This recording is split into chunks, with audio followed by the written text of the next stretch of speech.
Hey everybody, welcome to Autism Awakening, the podcast that helps you help your child with autism. I'm Dr. Jared Skowron, and today we continue our 2024 mini-series podcast, walking you through all of the medical aspects of autism. If you've been listening to our podcast lately, you've kind of seen that we've got a method to our madness. We're kind of trying to help you guys understand everything medical that is happening with your kids. So today we're going to be talking about kind of a very simple thing, but a very common thing, which is toe walking. Okay, so we're going to talk about toe walking, which is a common symptom in kids with autism. And I wanted to talk about this, number one, because it's a common thing that we can work on and help our kids pretty easily. And number two, I think that the way modern medicine is going about this is completely and utterly wrong. So I want to walk you through how I've helped kids over my 20 years of being in practice and working exclusively with kids with autism. So let's get into it. And before we get into it, let's kind of go over a little summary of how we've gotten here. So if you go back and listen to our podcast mini-series from 2024, we started with, why does my child have autism? All right. And frankly, we spent 2 podcasts on this. And frankly, I think there's 2 reasons why kids have autism. Number one, about a third of them are just born with genetic abnormalities that are contributing to the developmental delays. Now, those genetic abnormalities can be treated. A lot of people, even doctors, think you can't treat genetic issues, but you can, and we can make life better. Number two, the other 2/3 of the kids have a regression. Now, it's my belief that this regression is caused by some type of infection, whether it be viral, whether it be Lyme or tick-borne or parasite, and or toxins. So infections and or toxins can get into the brain of our kids during development and affect their development. It gets into the brain because there's this barrier called the blood-brain barrier that opens up when you take Tylenol or acetaminophen or paracetamol. So all this Tylenol and acetaminophen were thrown on our kids, and the name outside the US is called paracetamol, is opening that blood-brain barrier. And so all these things can get into our child, and that can affect certain of our kids and cause this regression. Now, what happens next? We talked about how both genetic and regressive cases are going to have imbalances in brain chemistry and neurotransmitters. So we had a whole podcast on how to balance those naturally with different protein supplements. In fact, we got a really cool research study about amino acid therapy that we talked about in that podcast. Then we got into mitochondria and motor skills in our kids. Mitochondria is really important. Mitochondria produce energy for the body, all parts of the body. And we're going to be talking about how mitochondria is really an important domino in a lot of symptoms in autism. And last week we talked about, or 2 weeks ago, we talked about how mitochondria affect motor skills because our muscles need energy. And then last week we talked about the immune system of the gut, because the mitochondria produce energy for the immune system of the gut. So when your mitochondria aren't working as well as they should, our kids are more predisposed to gut infections, whether those be yeast, whether that be mold or bacteria or viruses or parasites or worms. Trust me, I've seen it all. And that now leads into, what do we do about toe walking? Okay, because I believe toe walking has to deal with this mitochondrial gut process. So let's start with a little bit of self-reflection. I think that'll be a good place to start. I want you to go back and think about any time that you really needed to go to the bathroom. Okay, we're talking number 2 here, all right? The turtle head's poking out, you gotta go, and you're gonna do anything you can to do it, okay? I'll tell you what I do when that happens. I am running as fast as I can to the bathroom. And I'm probably running on my tiptoes because I want to close my sphincter, all right? I'm trying to close my sphincter from letting the poop out, so I'm gonna tighten everything up, and I'm gonna stand on my toes, and I'm gonna run to the bathroom, okay? Think about that. And now think about our kids that toe walk, okay? It is my belief, and we've seen this clinically, it's my belief that kids who toe walk have severe constipation, okay? Or they have withholding constipation. They're just trying to hold it in, so they're clamping down on everything and running as fast as they can, all right? So we're gonna discuss my clinical beliefs and clinical experience that chronic constipation is causing the toe walking. Okay, let's get into a little bit of the research, and then I want to pause and I want to talk about constipation in general. All right, The first research study that I have is an old one, and I wanted to bring about its age because of the lack of understanding. All right. So this is back in 1989. We are going back, what is that, 35 years? Toe walking, a marker for language disorders in the developmentally disabled. All right. What this says is toe walking was found to be more frequent in those with more severe language disorders. Toe walking was also correlated with lower IQ scores. Now, let me say this first. I don't believe these things in the study. I do not believe that toe walking is associated with lower IQ. I do not believe that toe walking is associated with more language disorders. Excuse me. Let me pause there. You might be seeing things that are correlated, happening at the same time, but not causing each other. All right. My belief is that we have this mitochondrial dysfunction that leads to gut dysmotility because the muscles of the gut don't have enough power to squeeze that poop out. And when you've got all that poop backed up and you've got all those toxins building up, because toxins leave out your poop, that's how we get stuff out. And the muscles aren't moving, the poop is there, and you're in pain. Okay. How painful is it when your body's trying to squeeze something out, but it can't? All right. When you are in that mental place of pain and really focusing on holding that poop in, do you think you're going to want to speak? Do you think you're going to want to take an IQ test? So I don't think these things are causative, but I can see how kids who are focused on holding their poop in aren't really paying attention to their therapist or their parents or some doctor who wants to test how smart they are. All right. So I do believe in the connection of more symptoms with the toe walking, but it's not the toe walking that's causing it. It's these other symptoms that are causing the toe walking or causing other things. I hope I spelled that out well. All right. Here is another research study. And again, this is where I disagree completely with modern medicine, where how are they going to manage the toe walking? This is management of toe walking in children with autism. Cast and go. All right. You know what this means? Cast and go. This means, hey, there's a problem and I don't like that. So I'm going to force you to do what I want. All right. You're walking on those toes. I'm going to cast you so you can't. And that, I believe, is just the wrong way to address this stuff, because what this type of treatment forces the kid to do what we want, but we need to understand the child is doing that because it feels good for them. That's human nature. Human nature is to do what feels good. Even in our kids are flapping, our kids are jumping, our kids are hyper, our kids are bouncing, our kids are walking on our toes. It makes them feel good. Excuse me about that. I'm getting over a cold this week. It's all that postnasal drip that lasts for like a week or two after. So I do not believe in casting for the majority of our kids without doing something easier and safer first. I even know parents who have taken their kids to have their gastroc, their Achilles tendon cut to stop that toe walking. And why are we jumping to surgical interventions before trying something that's easier and safer and perhaps curative? This is where I'm going, okay? So let's do one more research study and then kind of go from there. Again, what I want you to kind of go back to is this self-reflective place of when I have to poop really bad, how am I feeling? Okay? And am I more sensitive to things? Am I more sensitive to things while I'm trying to run to the bathroom or I'm trying to keep that poop in? Because if I'm trying to keep that poop in and a text message comes through or people are calling or people are talking to me, I'm like, just don't. I have one thing to do. And that's to hold this poop in until I get to the toilet. All right. So here's an interesting research study that talks about sensory profiles of children with autism and tiptoe behavior. Autism tiptoe behavior individuals more frequently showed the specific pattern of under-responsive / seeks sensation.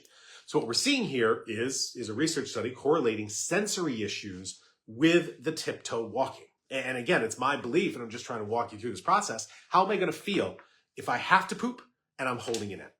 This is the kind of symptoms that I want to make sure you understand the cause and the effect. Because if we understand cause and effect in medicine, then we can treat the cause rather than treating the effect. And this is where I think things like casting, things like cutting tendons, until we've tried other safer, easier interventions, is really just treating the symptom and treating the effect and not treating the cause. And that is going to cause other problems Because if mitochondrial issues and constipation are causing the tiptoe and all I do is correct the tiptoe, I still haven't corrected the constipation. I haven't corrected those sensory issues along with it. I haven't corrected the behavior issues along with it. All I've done is fixed what happens to be bothering me as a grown-up is, I don't like you walking on your tiptoes. I'm going to force you to do what I want. And that's not best medicine. Best medicine is identifying the cause and treating the cause so we can take care of it. All right, let me pause quick on the research just for a moment because I want to get into constipation. So, hey, we poop, period. Constipation is defined as poop that is really hard or poop that is not very often. Okay, so if you poop every 3 days, that's constipation. If you poop and it's hard little rabbit pellets, that's constipation. Those are things that we can easily see. A side effect that we do get with a lot of kids is it hurts. If you're pushing a big old poop, that's going to hurt. You may have bleeding. And the kids are going to say, I don't want to do that because it hurts. So they withhold. And obviously that's just a vicious cycle because if you don't poop, the poop's just going to build up and then it hurts even worse. They're going to believe it hurts worse. They're going to hold on more. And we get this vicious cycle of withholding constipation. So those types of constipation are easy to understand.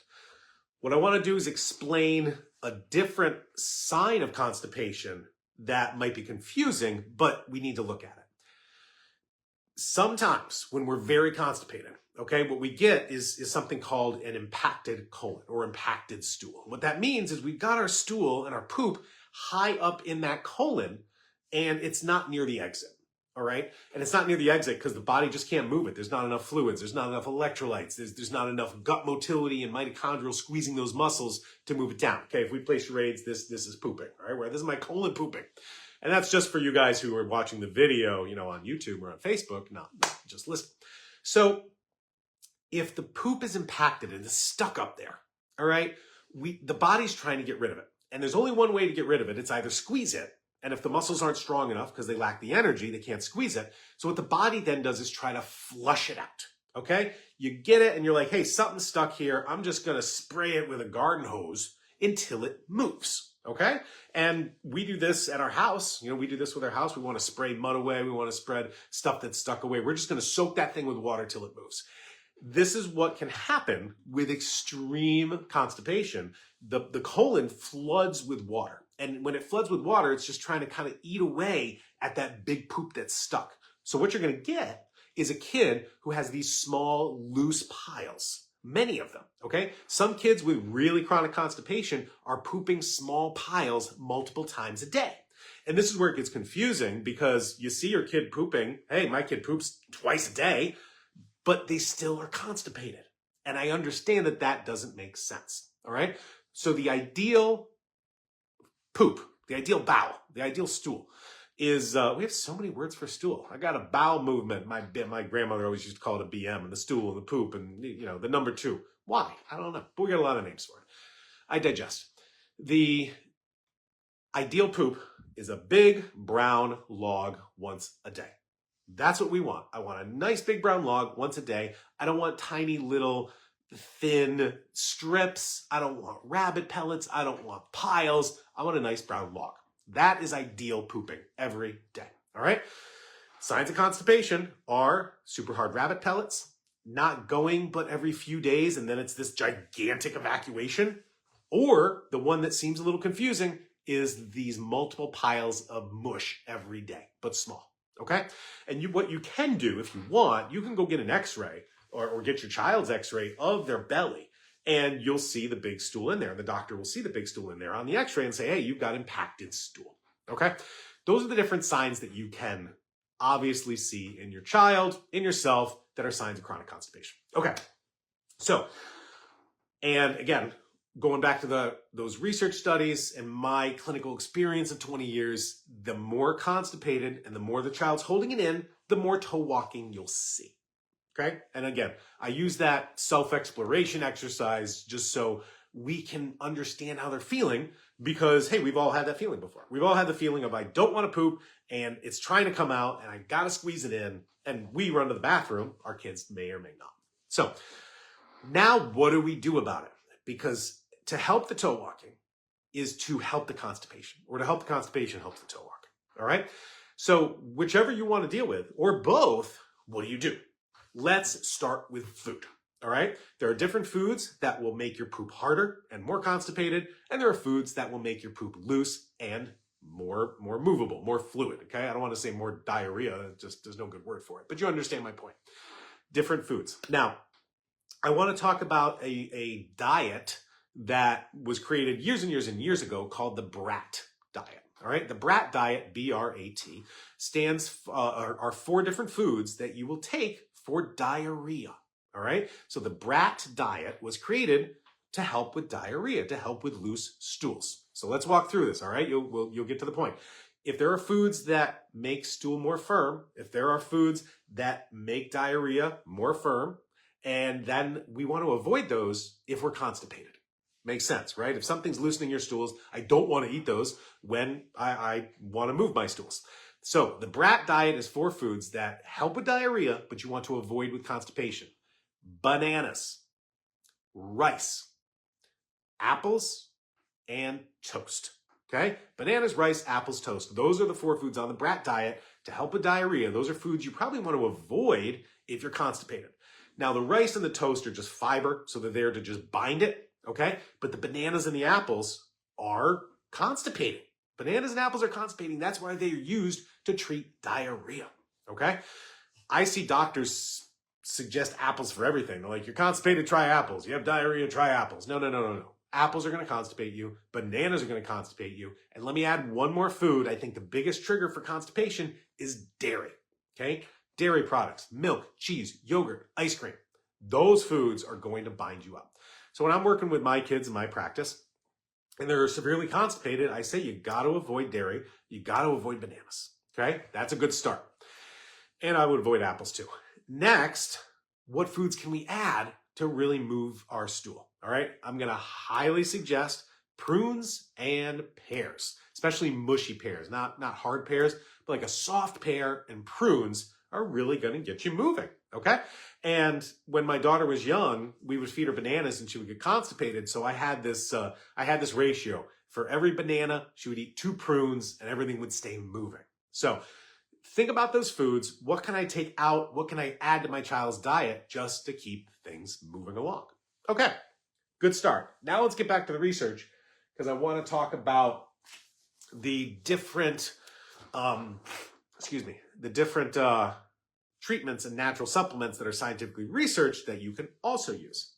Now, I found this research study and I thought it was really intriguing. And it's really intriguing because, as many of you know who've been following me, I am really, my subspecialty within autism is neurotransmitters, brain chemistry, and how to naturally support the production of those and help remove them, okay?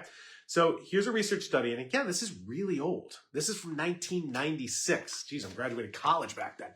All right, this talks about tryptophan depletion in adults with autism, okay? Let's just stop there and we'll get into the study. Tryptophan is the protein that makes serotonin. Got it? Okay? Tryptophan's that stuff in turkey. It makes you happy, calm, relaxed, and tired. Why? Tryptophan makes serotonin. Serotonin makes you happy. Okay? The serotonin makes you a little sleepy because serotonin then produces melatonin. So why does tryptophan make you feel that way? Because tryptophan's the food that produces these chemicals that create relaxation, sleepiness, and happiness. All right? So if you take that tryptophan away, what can happen? This is where we're trying to connect those dots. And what they did with this, and some of your kids are gonna have this as well.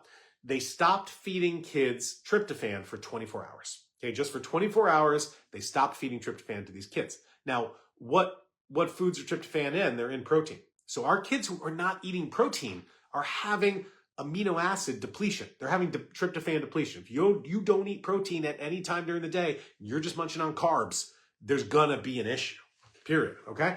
So here we have patients, excuse me. Patients received a 24-hour low tryptophan diet. 65% showed a significant global worsening of behavioral symptoms with short-term tryptophan depletion, just 24 hours, one day without protein, and they had more behavioral symptoms. Why? Because tryptophan makes serotonin, which makes happiness, all right? Next, tryptophan depletion had a significant increase in behaviors such as flapping, which is stimming, pacing, banging, hitting themselves, rocking, and you guessed it, toe walking. Excuse me. Why would tryptophan cause toe walking? Okay. It may have to do with how serotonin is involved with muscular contraction and relaxation, but also tryptophan is essential in gut motility. All right. So if we're not moving our gut and we're getting more constipated, we're going to be toe walking more. So this is where this stuff all comes together. Patients, so sorry guys. Patients who had significant global exacerbation of symptoms had significantly higher plasma tryptophan levels. And I want to highlight that in this study because it's so important. When you research serotonin and tryptophan, so sorry guys, into the cold. When you research those, you'll find kids with autism have higher levels of tryptophan in the blood. And the question is really, is that part of the pathology and cause of autism? Or is that the body's trying to compensate and heal its stuff through homeostasis? And, you know, it's a comment for us, you know, it's a comment for question, but it's interesting that the ones who had worse symptoms had higher tryptophan levels in the body. And so it's a little bit, I can get into that on another podcast, but if your tryptophan levels are higher on a blood test, that doesn't necessarily mean you don't need more. All right. And I give tryptophan to almost all of our kids. I mean, that's our super serotonin supplement. It's one of our top 5 that works for our kids. So I just found that a little interesting. All right. A few more research studies. We'll get into some different supplements and we'll answer some live questions. Here, chronic constipation in children with autism. Odds for abnormal motility and movement of the poop was 30 times higher in autism children compared to neurotypicals. Okay? And that's a lot. That's a lot to find this gut dysmotility. Those muscles not moving is 30 times higher in children with autism than neurotypical. Again, why isn't it moving? My belief is the mitochondrial dysfunction. Next, it hurts. Constipation hurts. Psychiatric features of children with chronic constipation with autism says the aberrant behavior checklist score and frequency of individuals with autism was significantly higher in chronic constipation. More constipation, worse behaviors. Why? Because it hurts. And because you're spending so much time trying to hold that poop in or move it, and the body's squeezing and there's pain. Okay? Of course our behaviors are going to get worse. All right, so what can we use besides dietary changes? Let's get into different natural supplements that can help. The first thing I want to talk about, and we did a podcast on this last year, which if you're interested, please go back and listen because it was really good. The use of Miralax, the use of polyethylene glycol, the use of similar products around the world has really taken over the treatment of constipation, okay? Before that stuff was invented, we used other things to treat constipation, all right? And now conventional medicine has kind of switched to this medication instead of doing what worked before. Now, let me say this. What was used before? What was used before Miralax for constipation? It was magnesium. Magnesium was used to treat constipation before Miralax and polyethylene glycol was used, period, okay? We can go back to the easy stuff. You can go back to the more natural things. You can go back to the safer things if it still works as well. Another thing, and again, go back to the podcast to listen to this because I pulled out the science behind it, that Miralax creates psychiatric, mood, behavioral side effects in 6% of people. That was the initial safety study. The initial safety study on Miralax said, yeah, 6% of people who took this really didn't feel too good. Depression, anxiety, etc. Sorry. So why are we giving that to kids when there's something that's safer and something that's been used longer and something that's nutritionally healthy?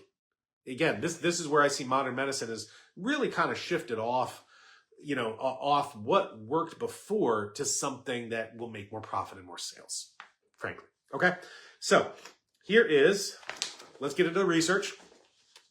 Senna versus magnesium for the treatment of chronic constipation. Now I'll stop here. Senna is an herb that is a irritant, so it causes movement of stool. So we're comparing that herb to magnesium. Okay, and I see senna used a lot. Senna and magnesium significantly improve the frequency of bowel movements for effective treatment of constipation. Okay, so now we've got research that two natural things, the senna and the magnesium, work. All right, what about probiotics? A lot of people use probiotics. Sometimes it helps constipation, sometimes it doesn't. Sometimes it makes those behavioral symptoms worse, which we talked about last week. So here's lactobacillus and magnesium in children with chronic constipation. And both the lactobacillus, that's the probiotic, and magnesium were both effective in the management of functional constipation. Okay, great. How about, what else does magnesium do? And this goes back to, why would I take a medication that has a risk of psychiatric behavioral side effects when I can use what doctors were using before that, that's safe, that's effective, and has other health benefits? Let's talk about the other health benefits of magnesium.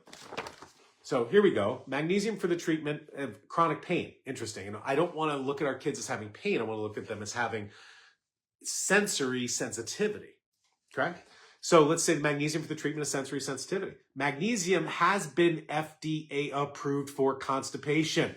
Magnesium has been FDA approved for constipation, period, along with some other things. Magnesium in pain management is primarily through its action as a antagonist of NMDA receptors, which are involved in pain. And again, this gets back to the neurotransmitters and the brain chemistry that we talk about a lot. Glutamate is a stimulant in the brain, and it acts on this part of the brain called NMDA. So if we can stop NMDA from functioning 100%, then we're going to improve pain, we're going to improve sensory issues, we're going to improve behavior, we're going to improve sleep, we're going to improve relaxation with magnesium as we're improving our constipation and toe walking.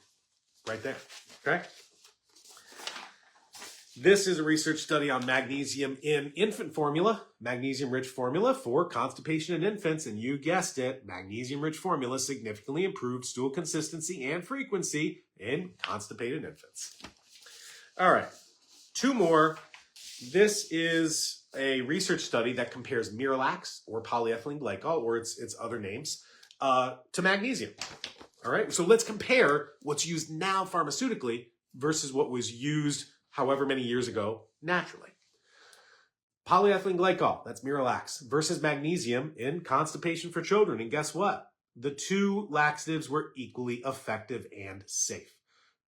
I'm going to say, yeah, they were equally effective. I'm not going to say they were equally safe because we know Miralax and polyethylene glycol has side effects. They're listed in the research studies. They're listed on the box. Magnesium does not have side effects. The only side effect for magnesium is going to be diarrhea.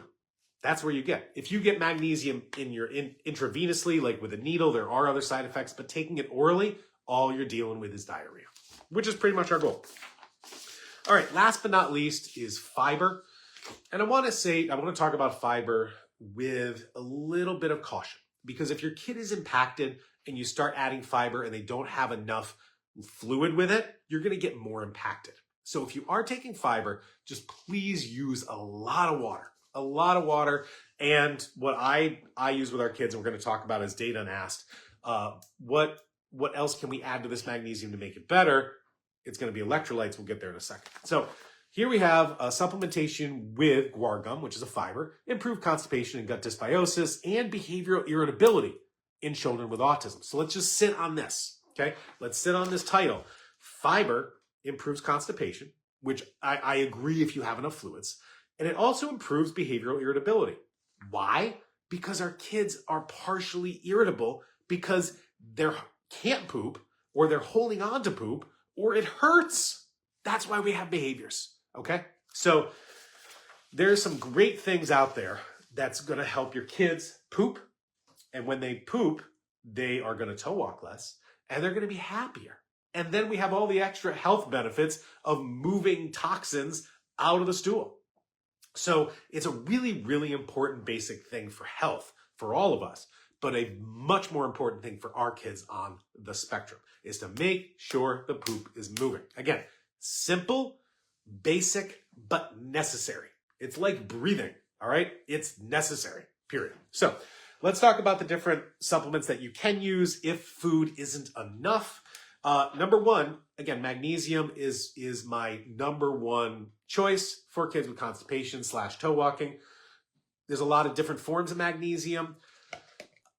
I believe many magnesium forms or all magnesium forms are going to work on constipation. It just depends on the dose, because some forms of magnesium absorb more into the body and the bloodstream, and other forms of magnesium you just poop out and crap out faster. So honestly, it doesn't matter to me which one you use. I like magnesium glycinate because it tastes sweet. Okay, there's magnesium oxide, there's magnesium citrate, and malate, and taurate, and threonate, and I'm probably missing a few, but I like mag glycinate because of the taste. So that is our MagPow. MagPow is a magnesium powder of magnesium glycinate. So it's a very sweet tasting magnesium. All right, that's a good thing. Easy, basic, and simple. We used that for a long time, and then we were able to create something better. And what's better, in my opinion, is magnesium and electrolytes. Electrolytes are super important for balancing osmosis and water flow. So we do want to make sure we're getting enough fluid into the colon so we can move that poop. So if you combine the magnesium with the electrolytes, I believe it works better. And I know a lot of you have commented that over the past year or two with our new supplement, Brown Log Train. All right, and Brown Log Train is magnesium and electrolytes. And I feel this works much faster. And in fact, I remember one podcast, excuse me, we were recording and somebody typed live, hey, my kid's been constipated for a week. We use Brown Log Train and they pooped in 90 minutes. It works. It works. If you're interested in fiber, there's a lot of fibers out there. We have one called Brown Log Fiber. And I like this fiber because it is healthier than other fibers because of which ones we have, as well as good tasting. So the fibers are rice bran, bamboo, beets, psyllium, apple, ginger, peppermint, fenugreek, slippery elm, and a little bit of chlorella. So if you're going to do a fiber, I like our Brown Log Fiber. Tastes good. But again, you've got to have enough fluids. If your kid's not going to drink enough water, I would not jump into the fiber. Okay? What I didn't show is our probiotics. We're going to talk about probiotics in other podcasts, and I just don't see the probiotics working as well for constipation and toe walking as the magnesium or the magnesium with electrolytes. So that's the direction I go in. All right, let's do this. Let's get the coupon of the weekend, and then we're going to get, we'll answer some live questions. Here we go. Coupon for the weekend is Poop20. Poop20 is going to get you 20% off everything on our website, any supplements, even the bundles, and the lab tests. So if you're interested in a stool test, okay, to check your kids, why do we have constipation? You can get that on our website. That's going to expire February 18th, 2024. If you are interested in telemedicine, I do telemedicine appointments all over the world. You can go to our website, click the appointments button, sign up for an appointment. And I love helping you guys. It's it really makes me feel good to be able to help your kids and help you and kind of go from there. So let's get to the live questions. But I think, again, you understand the basics of this podcast, which are, excuse me, our kids have constipation. Either A, they're not eating the right foods, okay, to move stools, or you've got mitochondrial dysfunction, so you don't have enough muscular strength in the colon to move the poop out. That chronic constipation or the withholding is going to cause pain, which causes behaviors. Excuse me. It's also going to cause this desire to hold that poop in. You squeeze everything. You squeeze your fingers, your sphincter, you squeeze your leg muscles, and now you're running on your toes. So I believe once we have moved the poop of our kids on a daily basis, they're going to be more calm. They're going to be more relaxed. You'll see the toe walking decrease. You'll see the behaviors improve, and we'll start to be able to improve overall health as we enter into detoxification, which we'll get into another podcast. All right. Sorry guys, the end of this cold and the congestion and the post-nasal drip. Struggle is real. Also be on the lookout as I'm looking for different questions here. Pretty soon, we're going to be having some long-awaited celebrations. Spectrum Awakening is turning 10 years old this year. I'm turning 50 next week. So we're going to have some celebration stuff and stuff to go along with it. So be on the lookout. All right, Kimona. Kimona's been on a few times. Hey, Kimona. Do I need to stop all those supplements when using the yeast mold bundle? No, you do not. Keep it on. Michelle, my son used to toe walk. He's almost 16, severely nonverbal. What was the supplement you recommended for grand mal seizures? I use There is good research on folinic acid in association with seizures, so I would look into that. He's been having them for less than a year. He said it had to do with progesterone. There's also certain seizures that are due to low progesterone. So that's another one. I would suggest if your child's puberty age or older and they have seizures, get their progesterone tested. Also, he has Lyme and many co-infections, severe OCD. It's so bad we can take him 7 hours to leave the house. Any advice? We appreciate you. All right, Michelle. So I'm wondering why the seizures kind of started, but you've got to get rid of that Lyme. Okay, you've got to get rid of all these infections. I would start there. Michelle, I would start, like we talked on last week's podcast, you got to get binders in them. You got to get herbs to kill these bugs, and you've got to get some biofilm enzymes. Start with treating infections. Start there and go from there. All right, Jasmine, we had our monthly meeting with our ABA. She couldn't believe the progress Charlie has made this past month because he started the Skowron solution and he's met all his therapy goals. Oh my God, Jasmine, this is awesome. This is what we want to get out to other people. This is why I need you guys to spread the word, okay? I'll keep helping you here on our podcasts and our appointments and everything else. Please spread the word to other families. Other people need to know that you can meet all your therapy goals after using the Skowron solution supplements for 1 month. 1 month! Jasmine, that's awesome. And Jasmine, we are starting to collect like a before and after video stories. So if you're interested in that, email us, DM us or something. Get a hold of us because we're really looking for families that can spread the word of hope. And so if that works for you, that would be amazing. Tochi, I tried the grapefruit seed extract, digestive enzyme, and binder for my son, and his behavior was off the roof. Okay. This is a good sign, and I'll tell you in a minute. Even his teachers in school noticed the regression. He'd cry, he'd kick, he'd pull my hair out. I had to stop the yeast trip, and he's calm now. How do I avoid this? Great question. Number one, you got to get him pooping. Make sure he's pooping the big brown log every day. All right? Number two, more binders and less of the biofilm enzyme in the grapefruit seed extract.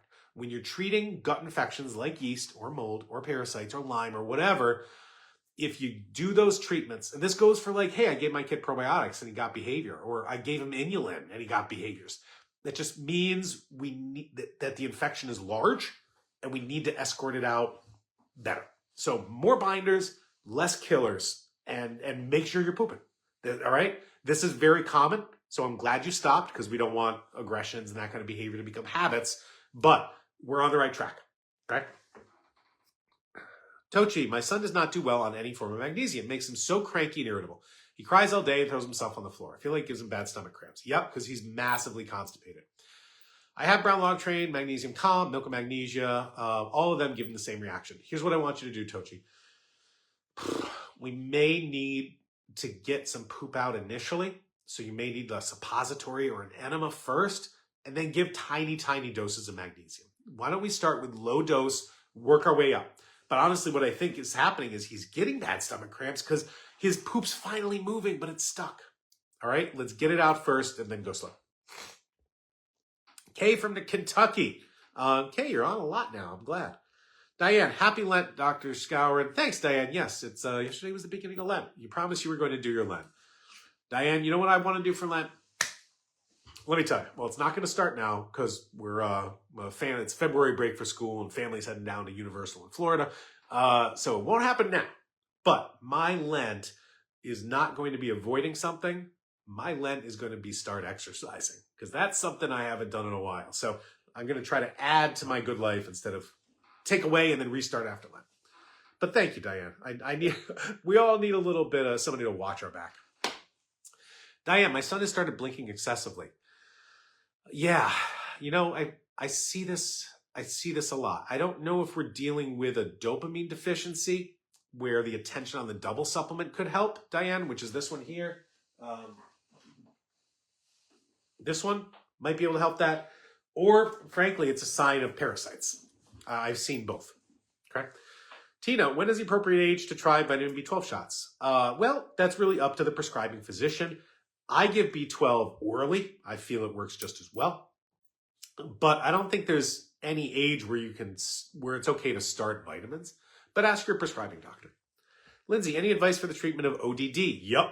I have several kids I work with that have behaviors and wondering what some natural solutions would be. Would you start with a stool sample or temper tamer? Lindsay, okay, oppositional defiance disorders, ODD. I'll tell you what I've seen. My worst cases of ODD, and this is, oppositional defiance. These really angry kids, they've got mold. Every single time I've had a kid with off the charts ODD, it's a mold infection. You're going to want to treat that mold in the gut, use our yeast mold bundle, but have the parents check their house for extreme mold. Okay? So go there. A stool sample won't look for mold. You'll probably need a mold test, which is a urine test, but I would do our yeast mold bundle, Lindsay. All right, Michelle. Also, my son is dealing with high bilirubin from Lyme. What we do to help this? That's a great question. What do we do to help high bilirubin? I don't know, and that's a great question. I don't. You got me on that one, Michelle. You got me on that one. I don't know. Angela, my son has toe walked from 2 weeks after his MMR. My son had 1 to 2 bowel movements a day. I think he's only ever missed a day 3 times in his life. He's 5.5 before we treated the gut. Could it not just be a sensory thing? It can. It can, Angela. Again, the toe walk and constipation thing, I think, explains a good majority of our kids, maybe 80%. But there are going to be ones that toe walk even if they're not constipated, and we're dealing with big sensory issues. So we're going to, I want you to try the magnesium anyway, because magnesium will make sure he's pooping, and it'll act as that excitatory blocker, that NMDA antagonist in the body. That's going to help with the sensory too. So try the magnesium. Anita, do you still sell the homeopathic MMR? No, we don't. I was blacklisted by the company. We bought so much of that MMR homeopathic that the company who makes it and sold it to me were starting to be investigated by the FDA. And so they blacklisted me because they were starting to get in trouble with the FDA for making a homeopathic remedy of something that helps your child. But Anita, sorry guys, you can make your own homeopathic Tylenol. And I have instructions on my course. Homeopathic MMR, you can't make unless you actually had the vaccine, but you could. If you have a pediatrician give you a little bit of the vaccine, you can actually make your own homeopathic. But you may need to buy that one and find out where to buy it. There's only one company in the US that I know makes it. There's only one company in England I know makes it, but it can help. Sorry, so congested, guys. Anita, I just tried your first supplement, Panda Bear. It made my child extremely sleepy, crying not herself after only 2 doses. Why did she react this way? Is Panda Bear not for her? It sounds like Panda Bear is not for her, and that's okay. All right? It's okay for 2 reasons. Number 1, not all kids respond to everything the same way. And number 2, that's why Spectrum Awakening has a 30-day return policy. If you try something doesn't work, send it back, because Spectrum Awakening would rather you try something and send it back than not try it at all. So I don't think Panda Bear's for her. Why did she react that way? I think 2 possible reasons. Number 1, the ingredients in Panda Bear are a slight stimulant, so she just may need more sedatives. Look at our Common Cool, look at our Super Serotonin, look at our Spectrum Tranquility. That's a big, one of my popular ones. Or what we're dealing with is a very strong infection, and when you decrease inflammation, then the infection might be able to surge. And so you may want to do more antimicrobials, but I would also try some relaxants. Kamona, my kids eat applesauce pouch daily. Should I limit to avoid constipation? Yes, or add the prunes and pears. My son has had less bowels lately, and I wonder if that's why. Very possibly. Normally his bowels are logs. We like logs. Yeah, it could easily be the applesauce. Easily. Diane had a telehealth appointment on Monday. Great to meet Dr. Smith. How do you when to give pre and probiotics? You can give pre and probiotics simultaneously together. I would just, you could do it once a day, anytime. Honestly, I don't think there's the best time to do it, but give the pre and probiotics together. Sorry, guys. Let's see if I have any water left. A little bit. All right. You get the cold and the snot, even when the cold's over. Tochi, I use a Senna tea for my son, and that helps him poop. Awesome. Yeah, Senna's great. Senna helps you poop. It doesn't have the other health benefits like magnesium, though. That's why I like magnesium better than Senna. But if it's working for constipation, that's great. Heather Wynn, for the mitochondrial aspect, my son has a genetic mutation, but has a lot of similarities to mitochondria. Is it worth trying, or is it just his mutation? You can still treat a genetic mutation, all right? Genetic mutations decrease a function in the body. So our body's functioning, but if you have a genetic issue, then a certain part is not functioning. But we can help that part function better. We can't fix your genes, so we can help it work better. And so I would treat this stuff, Heather, when I would do it. I may need to cut short just from the mucus. Omo, what to give for mitochondrial improvement? Do I have it here? Try this. We talked about it last week. No, we talked about it 2 weeks ago. We created a mitochondrial formula called Mitomax. Love this stuff. I would start there. All right, Jen, what are your thoughts on Percogesic? I've actually never heard of that stuff, Jen. I don't have any patients who've used it, so I don't know. So sorry, guys. I may just do a couple more questions. Melanie, we started the Skowron solution about a week ago. So we're adding the next one, the serotonin. My twin boys in the past had to take both clonidine and melatonin in order to sleep. We wean off the clonidine, but still use melatonin.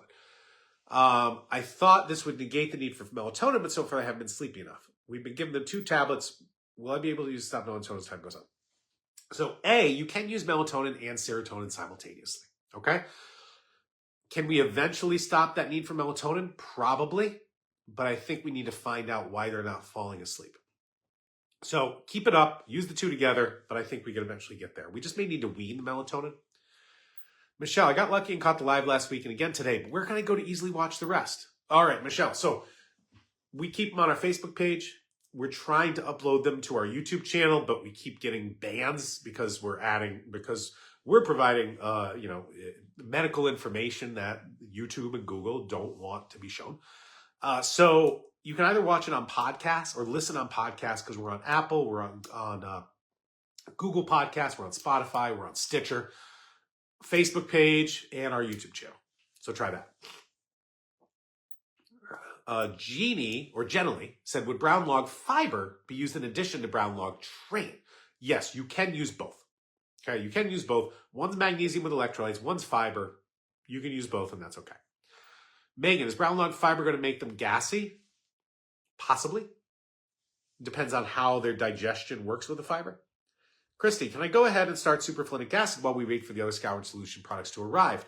You can, but if the child has some hyperactive side effects, pause the folinic acid, go back to the beginning of the Skowron solution and use it that order. The order of the Skowron solution is to prevent hyperactive side effects from the folinic acid. So it depends on how your child reacts. Kimona, he has past video. Oh, yeah, thank you. Reem, what's the best bowel movement supplement? I'd say brown log train. Reza, I don't know what you typed. Bella, good morning. Hey, Bella from Carlsbad. Does toe walking have anything to do with the child having flat feet? No. She also jumps as well. During puberty, how can we introduce more fruits and veggies with their emotions and anxiety? Find a good food therapist. Yeah. In fact, you guys might like this. When I was at my last autism conference in Texas a couple weeks ago, I met a therapist, acupuncturist, who does food training for kids with autism, and sounded like things were pretty successful. She's in New Zealand, but we might have her on a Facebook Live, like a podcast interview, to see if that stuff is interesting for you. My child's on a gluten-free, dairy-free diet, no sugar, only avocado oil. Thank you again, and see you at TACA in October in California. That is a definite yes, Bella. Megan, do you start with a cleanse from last week before moving toward Mitomax? No. And that's why I'm talking about these things in an order. This mini-series podcast has a specific order, and that order is to help your child the best. So this is where I would go with neurotransmitter supplements. Then I would go with mitochondrial supplements. Then I would move the bowels. I'm actually going to put this podcast before last week's. Move those bowels and then treat those gut infections. That's what I do. Ruby, will magnesium spray or cream help? Possibly. Try it. See what happens. All right. A couple more questions, guys, just because of my congestion. So sorry about this. Diane, my son's speech has increased, but his behavior is not so good. Is that because his neurotransmitters are a mess? Maybe. or we're dealing with gut infections, which is common. But let me highlight this. Your son's speech increased. That's what we want. That's great. We got some behaviors. So you may want to tone down the dose of the attention on the double or the folinic acid, but definitely look at gut infections. All right, one last question here from Laura. H. pylori overgrowth, mold, strep, staph. Doctor said to address the H. pylori first. What supplements do you have? Laura, I would just go back to our last week's podcast. Look at our things like the yeast mold bundle. I don't have any colloidal silver here. Our colloidal silver. Herbs are great because they're broad spectrum antimicrobials. They're going to hit bacteria and viruses and parasites where, if you take I take an antibiotic, that's not going to touch a parasite. Or if I take an antiviral, it's not going to touch bacteria. Or I take an antibiotic, it won't hit the virus, kind of thing. All right, everybody. I'm going to cut it a little bit short just because my cold's running out and I feel a little congested and coughing. I don't want to interrupt you guys. So let's sum up. Toe walking, common symptom. All right. I think horribly addressed by our medical system because they're just trying to stop that symptom that's bothering us. Doesn't seem to bother the child that they're walking on their toes. It bothers us, and I don't want to see my child do that. So I might cast them, or I might cut their tendon to force them to walk in a certain way that makes me feel better, but doesn't make them feel better. And I think that's a travesty. We need to go back into why things are happening instead of just masking the symptom, because what's causing that symptom might be causing other problems, period. I believe, after 20 years of clinical experience working with our kids with autism, that it's constipation that causes the toe walking. Constipation hurts. Constipation causes pain, and our kids with sensory issues are more sensitive to that pain, so they have more behavior changes. Now, constipation can look traditionally like I only poop a few days, or when I do poop, it's really hard rabbit pellets, or what's not as understandable, if my stool is impacted and stuck, the colon tries to flush it out with a lot of water, all right? And then you're going to get these multiple soft piles a day, but you're actually constipated, okay? How do I help it? Number one, change your foods, less bananas, less apples, less dairy, more prunes, more soft pears. If you want to go with supplements, okay? I don't like Miralax or polyethylene glycol or similar products because they have side effects, which could be psychiatric side effects as published by their safety studies. And there's nothing beneficial to it. And the original treatment for constipation was magnesium, which not only is natural and safe, but will also help other parts of the body. So why not? So use magnesium powder. What I find is better is magnesium with electrolytes, which is our brown log train supplement. Okay. So try those things. See if it helps your kid, because I think their behaviors are going to improve and their toe walking can decrease.